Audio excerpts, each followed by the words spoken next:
Hello बच्चों, let's read this question. The question says activation energy for desorption of hydrogen gas from iron and charcoal surface are 8 and 20 kilocalories per mole respectively. Assume that pre-exponential factors have same value of 10 raised to the power 12 per second in both.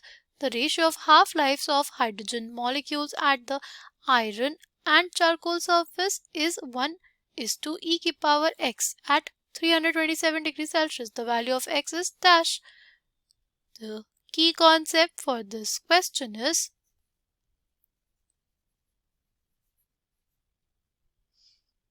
हमारे पास लोग लिख लेते हैं पहले Arrhenius equation, which is k is equals to a e की power minus ea by rt.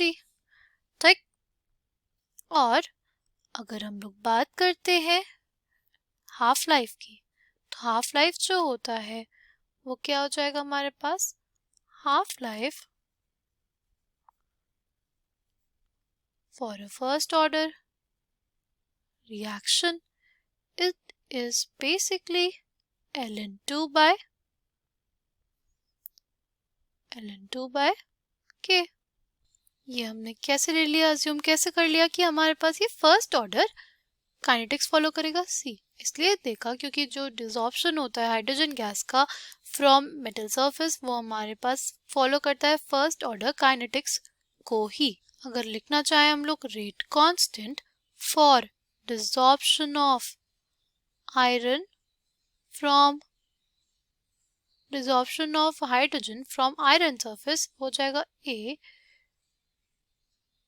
F E की power minus ई ए कितना दिया हुआ activation energy 8 kilo calorie. Kilo calorie को हम लोग कन्वर्ट करेंगे किस में, हम लोग कन्वर्ट करेंगे कैलोरीज में, और कैलोरीज को फर्दर कन्वर्ट करेंगे किस में, जूल्स में. तो हमारे पास हो जाएगा 4.182 जूल्स बाय क्या आ जाएगा हमारे पास, बाय आर इंटू टी. ठीक, और जो हमारे पास प्री एक्सपोनेंशियल फैक्टर है ना वो तो 10 raised to the power 12 दोनों के लिए दिया हुआ है. तो हमारे पास आ जाएगा 8 into 4 182 joules by R T.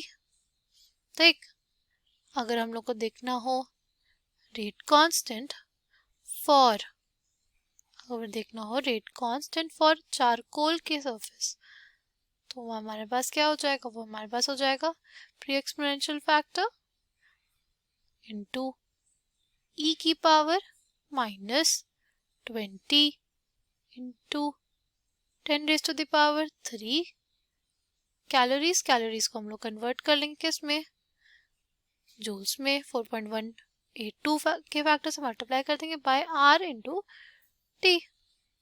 ठीक, हमारे पास ये आयरन वाले सरफेस के लिए देख ले, दोनों के लिए दोनों का रिलेशन एक साथ लिख लें ऐसे, तो हमें कंपेयर करने में क्या हो जाएगी, थोड़ी आसानी हो जाएगी.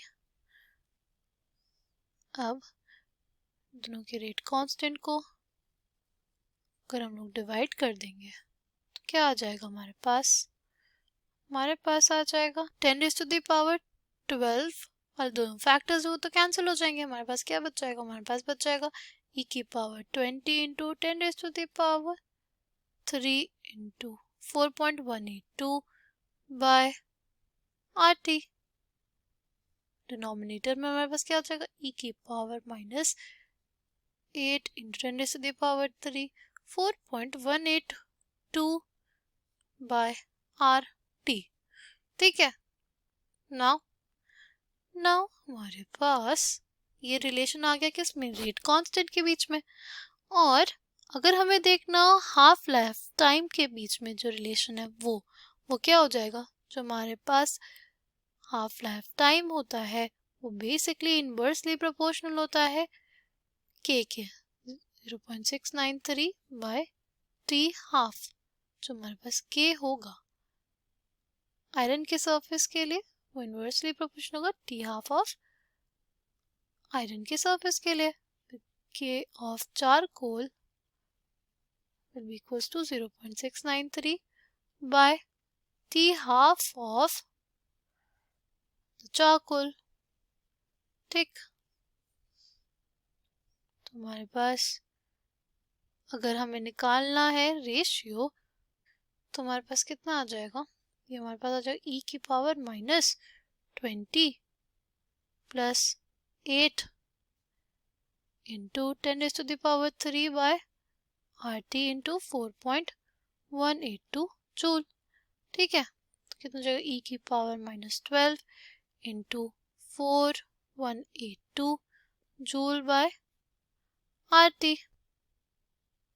अगर हम लोग बेसिकली RT को लिख ले 8.314 जूल पर केल्विन पर मोल और T लिख लें हम लोग, T क्या हो जाएगा हमारे पास 327 डिग्री सेल्सियस था ना, उसको कन्वर्ट करेंगे केल्विन में, उसमें 273 ऐड करेंगे तो हमारे पास कितना आ जाएगा, हमारे पास आ जाएगा ऐड करने पे 600।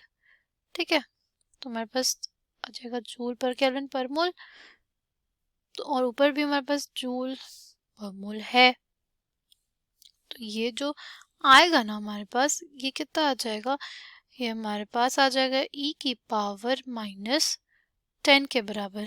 कितना आ जाएगा हमारे पास, ये हमारे पास आ जाएगा e की पावर माइनस 10 के बराबर। अब अगर हमें निकालना है रेशियो कि हमारे पास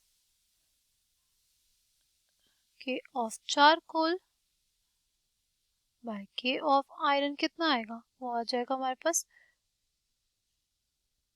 T half of iron by T half for the charcoal. ठीक है, और अभी हमने निकाला ये रेशियो, कितना आ रहा था हमारे पास e की पावर माइनस 10 आ रहा था, तो हम लोग लिख देंगे इसको e की पावर माइनस 10 या 1 अपॉन e की पावर 10। यहाँ पे e की पावर कितनी है, 10 है ना, हमसे क्वेश्चन में यही पूछा था कि e की वैल्यू क्या, e की पावर क्या होगी, x की वैल्यू क्या होगी, तो इसका करेक्ट आंसर हमारे पास क्या हो जाएगा, इसका करेक्ट आंसर हो जाएगा x की वैल्यू होगी 10। I hope you understood it well. Thank you and all the best.